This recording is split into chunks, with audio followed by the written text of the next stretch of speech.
Thank you very much. Thank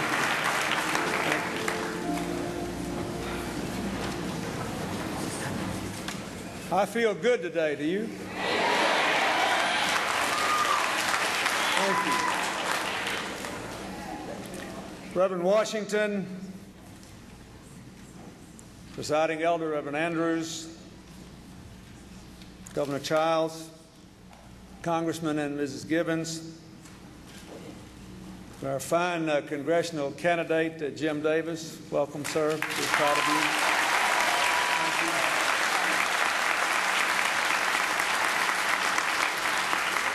you. To my other friends who have joined us in this church today, and to all of you, thank you for making us feel so welcome here in the house of the Lord. Amen.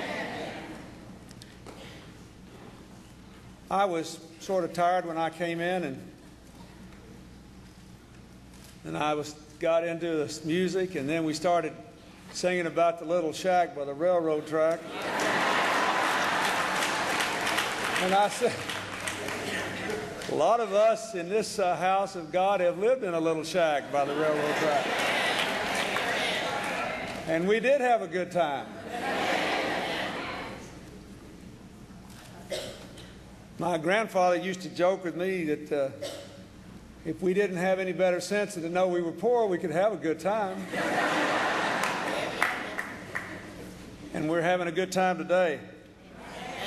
I am honored to be in this historic pulpit, which has been graced by Martin Luther King, Thurgood Marshall, Adam Clayton Powell, Jackie Robinson.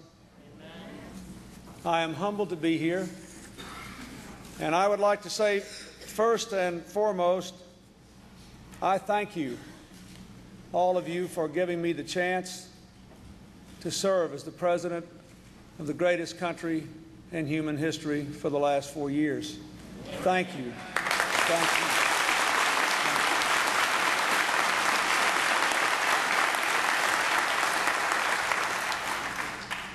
you. In just 2 days, all of us together will go to the polls to select the last president of this unbelievable 20th century, the century of the Civil Rights Movement, the century of 2 great world wars and the Great Depression, the century of the Cold War, a century of more bloodshed than any in history, but a century of remarkable progress as more and more people move toward the realization that all of us are created equal in the eyes of God, are entitled to live as equals in the eyes of God.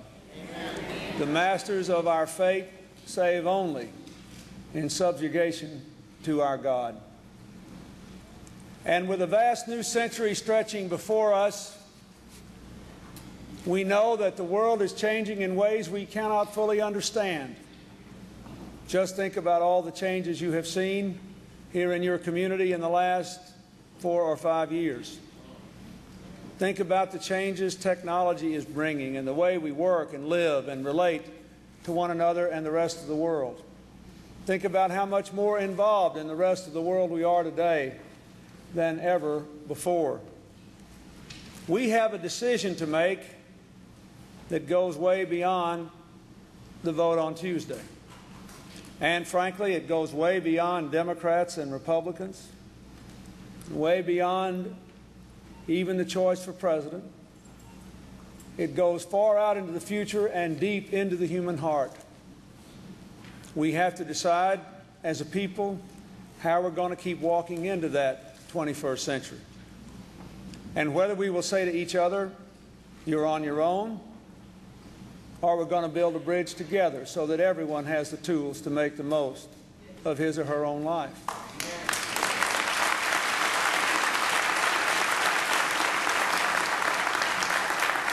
And we have to decide whether we're going to build that bridge on the shifting sands of division or on the strong rock of common ground.